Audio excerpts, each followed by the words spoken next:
Away from elections, the National Association of Institutional Suppliers has served notice of a planned picket at the premises of the Ministry of Education over unpaid arrears. The group expressed worry over unpaid contracts related to production of uniforms and house dresses for students. We're privileged to be joined by President of the Institutional Suppliers, Emmanuel Ayivo, via Zoom.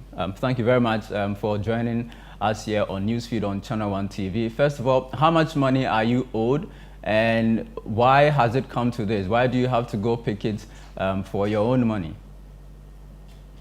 Thank you so much, and thank you for having me, and good afternoon to all your listeners. At the moment, the amount of money government is owing us, it's difficult tracking. You remember the last time we had the picketing, we said the same thing. The payment is not consistent. Batches are being skipped. It is making it difficult for us to track. Like under normal circumstances, you should pay batch 1, batch 2, batch 3 for a particular academic year. But once some are being skipped, it is making it difficult for us to track. But I must say we have some substantive amount there. We were initially talking about 130 million Ghana cedis when the ministry did indicate that they've released 26 million out of it. But we challenged that because out of that, they said they released some of the money to Picket suppliers. And we don't do Picket because they've taken that concession from us since 2017. So we were asking that, so where did that money go? So as I speak with you now, we cannot really track. But I must say we are here today because when we suspended our picketing, we were hoping that our payments will continue. But the government halted payment.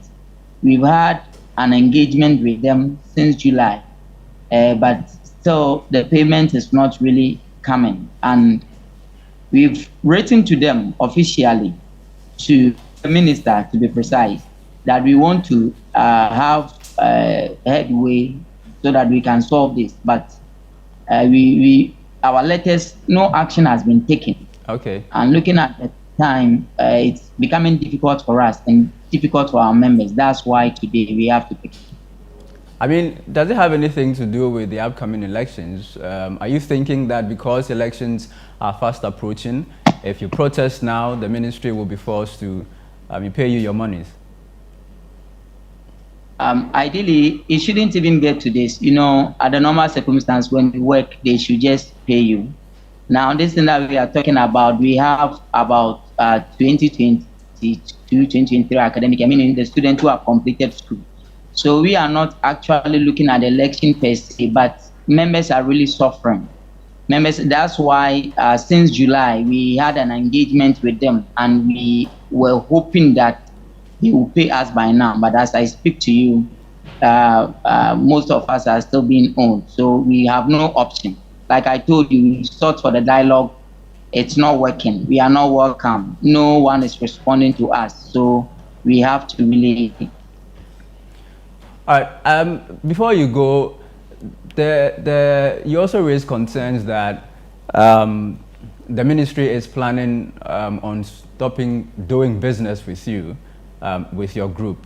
Are you not concerned also that if you go ahead with your picketing, that may worsen your relationship with the education ministry? Sorry, can you come again? Yeah, I was asking that you also raised another concern about the Ministry of Education planning to stop doing business with you. And I'm asking if you're not concerned that if you go ahead with the picketing, you may damage your relationship with the ministry altogether. Yeah, I think we don't really want that to happen, and that's not our reason for doing this. Like I said, we have officially written to them requesting to meet them, but our letters have not been attended to. Now we don't know what to do. So the only reason is that we try this mean and see if government will hear us out, because we wanted this to be sorted out diplomatically. So we have letters to show to you at any point in time you request for it. By now, ministry should have at least responded to us for us to know the way forward. but they haven't. That is why it has gotten to this time. All right, thank you very much, Emmanuel Aivo. Emmanuel Aivo is the president of the Institutional Suppliers. They intend to protest at the Ministry of Finance, where they are asking for some debt owed them to be paid.